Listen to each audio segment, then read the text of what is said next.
रवां माह 7 अक्टूबर 2023 के दिन जिस तरह हमास ने इसराइल पर हमला करके दुनिया की बड़ी खुफिया एजेंसियों और अक़वाम आलम को हैरान किया है, इसी तरह 54 साल पहले एक 25 साला फौलादी खातून ने इटली के शहर रोम से इसराइल के दारुल हुकूमत तल अबीब जाने वाले तैयारे को अगवा करके दुनिया भर को न सिर्फ हैरान किया बल्कि उस हाईजैकिंग के ज़रिए उसने दुनिया को बताया कि इसराइल फ़लस्तीनियों के साथ क्या सलूक कर रहा है।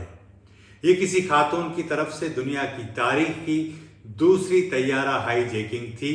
यही वो कहानी है जिससे दुनिया भर में अपनी धरती के हुसूल के लिए लड़ने वाले बागी इंस्पायरेशन लेते रहे। यही आज के प्रोग्राम का मौजू है कि फ़लस्तीनी खातून ने किस तरह दुनिया को झंझोड़ के रख दिया था।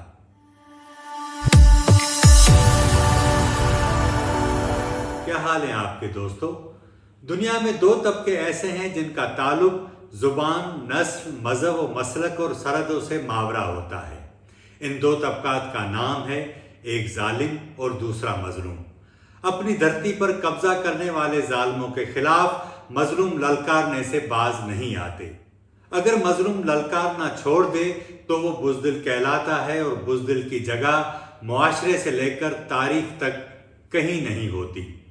कौमों की तारीख में ताजरों के बजाय बहादुरों को याद रखा जाता है। ये कौमें अपने सूरमाओं को सीनों में संभाल कर रखती हैं, उन पर दास्तानें लिखती हैं, लोग इकट्ठे होकर उनके किस्से बयान करते हैं, शायर शायरी करते हैं ताकि दिलेरी का जज्बा नस्ल दर नस्ल मुंतकिल होता रहे, उनके हीरोज जिंदा रहें जो आने वालों के लिए इंस्पायरेशन का सबब बनते रहें। जो जितनी बड़ी कुव्वत से टकराएगा उतना ही ज्यादा याद रखा जाएगा। तारीख हस्ब व नसब या जाती आदात का हिसाब नहीं रखती। उसकी रियाजी यह है कि कौन मुश्किल वक्त में किसके साथ खड़ा था, हक के साथ था या बातिल के। आज भी तारीख इस्लाम में हुर को इसलिए याद रखा जाता है कि वो मैदान करबला में यजीद की फौज से निकला और इमाम हुसैन से आ मिला।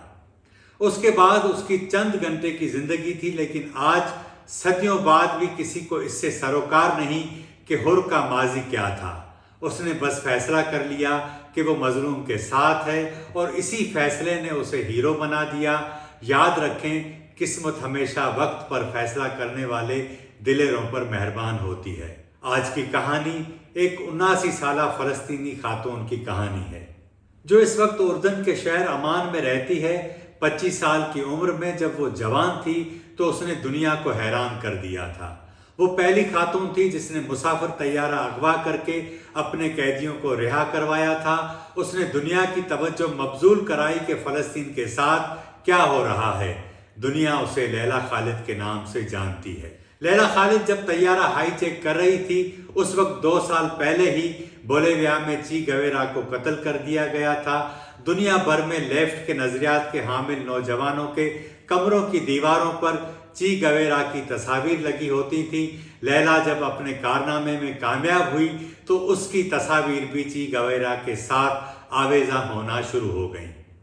लैला खालिद ने जब पहला तैयारा इटली के शहर रोम से अपने साथी सलीम ईसावी के हमरा अगवा किया तो उस वक्त वो popular front of liberation of Palestine की रुकन थी। ये लेफ्ट विंग की एक ऑर्गेनाइजेशन थी। इसराइल के खिलाफ ऐलान जंग करते वक्त पॉपुलर फ्रंट ने ऐलान किया था कि वो अपने वतन वापस लौटेंगे जो 20 साल पहले उन्होंने छोड़ा था। जुनूबी मगरबी एशिया में मसला जदोजहदें चल रही थी। इसराइल ने 6 रोज़ा जंग में मिस्र, उर्दन और शाम की मुश्तरका फौजों को शिकस्त दी थी। अरब दुनिया अस्करी तौर पर रुसवा हो चुकी थी। दरियाए उर्दन के मगरब और सीना के शुमाल में बाकी मादा फ़लस्तीनी इलाकों पर भी इसराइल ने कब्जा कर लिया था। 1948 में इसराइल के क़याम के बाद से मगरबी किनारे और गजा के फ़लस्तीनी अपनी धरती छोड़कर उर्दन और मिस्र में पनाह गुज़ीन बन चुके थे। दुनिया की तवज्जो फ़लस्तीन की तरफ नहीं थी। तैयारा अगवा करने के बाद लैला खालिद बाएं बाजू की एक इनकलाबी और फ़लस्तीन में ख़वातीन के लीडर के तौर पर सामने आई। उस वक्त के हालात के बारे में तबसरा करते हुए रॉबिन मॉर्गन ने लिखा कि मगरब में फ़लस्तीनी औरत के 2 रूप दिखाए गए हैं। ایک لیلا خالد جس کے ہاتھ میں گرنیڈ ہے، دوسرا مہاجر کیمپ میں موجود وہ فلسطینی خاتون جو اپنی مرضی سے بیٹے پیدا کرتی ہے تاکہ وہ جوان ہو کر انقلاب کے لیے کام آئیں۔ ہماری عمر کے لوگوں نے لیلا خالد کا نام جنرل ضیاء کے دور میں چلنے والی MRD کی تحریک کے دوران سنا تھا۔ اس کی کتاب مائی پیپل شل لائیو کا سندھی ترجمہ اساں زندہ رہندا سی کے نام سے چھپ کر نوجوانوں کے ہاتھوں میں ہوتا تھا۔ مناسب شکل و صورت والی اس لڑکی نے اس وقت بڑے بڑوں کو اپنے کارناموں سے حیران کر دیا تھا۔ وہ اس وقت فلسطین کی آزادی کی جدوجہد کا سب سے بڑا استعارہ تھی۔ وہ دنیا بھر میں باغیوں کی کامریڈ لیلا تھی۔ جب باغی تھک جاتے تو اس کی سوانح عمری پڑھ کر انسپائر ہوتے اور آگے بڑھتے۔ پہلا طیارہ اس نے اٹلی کے شہر روم سے کامیابی سے اغوا کیا۔ 2 دستی بم اور 1 پستول اس کے پاس تھے۔ پائلٹ اس کے کنٹرول میں تھا۔ اس نے پائلٹ کو کہا کہ وہ جہاز کو فلسطین کے شہر حیفا کے اوپر سے لے جائے۔ جب اس نے فلسطین کی سرزمین کو اوپر سے دیکھا تو وہ جذباتی ہو گئی۔ اس کی آنکھیں بھر آئیں۔ وہ یہ بھول گئی کہ وہ ہائی جیکر ہے۔ اسی لمحے اسے یہ خیال آیا کہ وہ اپنی دادی، پھوپھیوں اور حیفا میں موجود ہر اس شخص کو پکار کر کہے کہ ہم واپس آ رہے ہیں۔ لیلا نے اپنی سوانح عمری میں لکھا کہ چند لمحوں کے اندر اس کی تبدیل ہونے والی کیفیت کو پائلٹ نے بھانپ لیا تھا۔ یہ طیارہ روم سے اسرائیل کے دارالحکومت تل ابیب جا رہا تھا۔ وہ اور اس کا ساتھی سلیم عیساوی کاکپٹ میں تھے۔ انہوں نے طے شدہ منصوبے کے تحت فرسٹ کلاس میں بکنگ کرائی تھی تاکہ کاکپٹ میں جانا آسان ہو۔ طیارہ روانہ ہوا تو لیلا نے ایئر ہوسٹس سے کہا کہ اسے ٹھنڈ محسوس ہو رہی ہے اور اس کے پیٹ میں درد بھی ہے، اس لیے اسے ایک اضافی کمبل دیا جائے۔ جیسے ہی کمبل ملا، لیلا نے اپنا ہینڈ گرنیڈ اور پستول کمبل کے نیچے رکھ دیے۔ شوٹ دا وومن فرسٹ نامی کتاب میں لیلا خالد بتاتی ہیں کہ جیسے ہی طیارے کے عملے نے مسافروں کو کھانا پیش کرنا شروع کیا تو سلیم عیساوی اچھل کر کاکپٹ تک پہنچا تو اسی لمحے اس نے اپنی گود میں رکھے ہینڈ گرنیڈ کو لے کر کاکپٹ کی طرف دوڑ لگا دی۔ اسی دوران ایئر ہوسٹس کے ہاتھ سے ٹرے نیچے گری تو وہ زور سے چیخی۔ لیلا کی کمر میں پھنسی پستول اس کی پتلون کے اندر سے پھسل کر طیارے کے فرش پر جا گری۔ جیسے ہی پستول گری، لیلا اور عیساوی نے چیخ کر کہا کہ فرسٹ کلاس میں موجود تمام مسافر اور عملہ اکانومی کلاس میں چلے جائیں۔ کاکپٹ میں موجود لیلا خالد نے اس وقت پائلٹ کے سر پر پستول رکھ دیا جب لود ایئرپورٹ کے اوپر سے وہ گزر رہے تھے۔ لیلا خالد نے پائلٹ کو کہا کہ طیارہ دمشق لے چلو۔ دمشق ایئرپورٹ پر لینڈنگ کے بعد مسافر اتار کر سلیم عیساوی نے طیارے کے کاکپٹ میں دھماکہ خیز مواد ڈال دیا اور اسے اڑا دیا۔ لیلا کے بقول فلسطینی عوام کی جانب دنیا کی توجہ راغب کرنے کا یہ سب سے مؤثر طریقہ تھا۔ دوسری ہائی جیکنگ کے لیے لیلا نے اپنی ناک، رخساروں، آنکھوں اور منہ کی 6 جگہ سے پلاسٹک سرجری کروائی تاکہ اسے کوئی پہچان نہ سکے۔ اگلی ہائی جیکنگ کے لیے 4 ستمبر 1970 کے دن لیلا نے جرمنی کے شہر اسٹیٹ گارٹ میں پیٹرک ارگیلو سے ملاقات کی۔ یہ دونوں پہلے کبھی ایک دوسرے سے نہیں ملے تھے۔ 6 ستمبر کو دونوں اسٹیٹ گارٹ سے نیو یارک کا ٹکٹ لے کر ایک ساتھ ایمسٹرڈم گئے۔ اس بار لیلا خالد اور ان کے ساتھی اکانومی کلاس میں بیٹھے تھے۔ جب لیلا خالد کاکپٹ کی طرف بھاگی تو پائلٹ نے پہلے ہی اس کا دروازہ بند کر رکھا تھا۔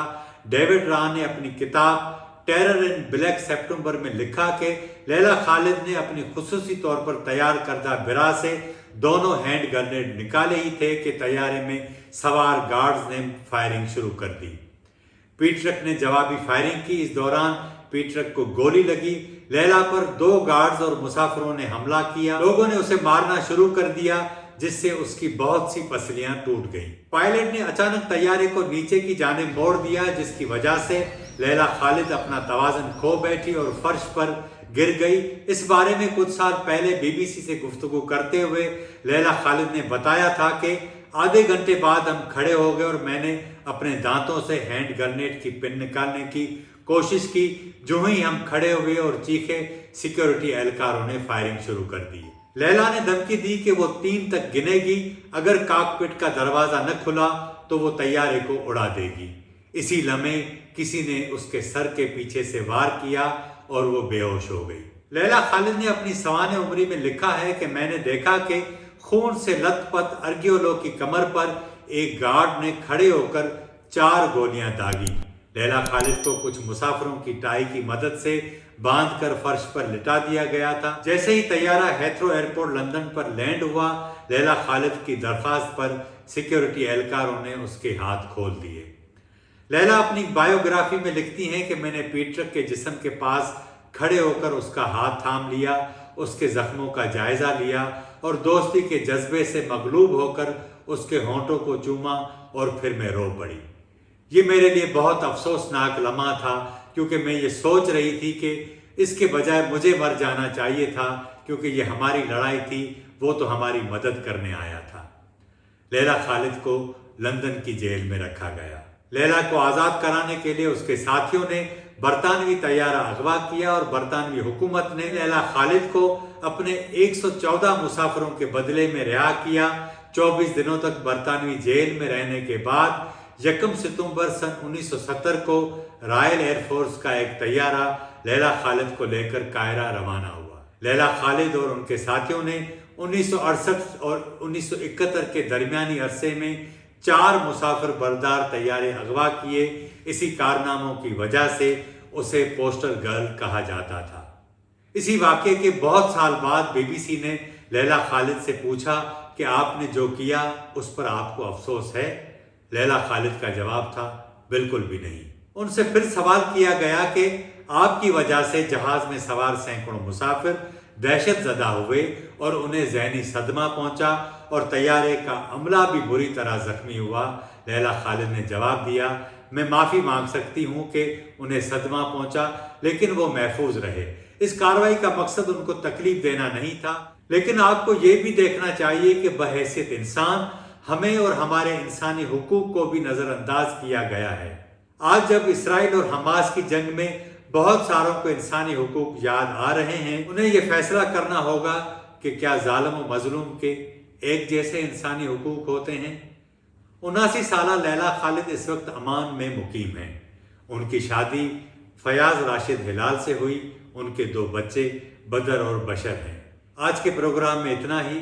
चैनल को सब्सक्राइब करें, लाइक और शेयर भी करें। प्रोग्राम के बारे में अपनी राय का इज़हार ज़रूर करें। मुझे इजाज़त दें।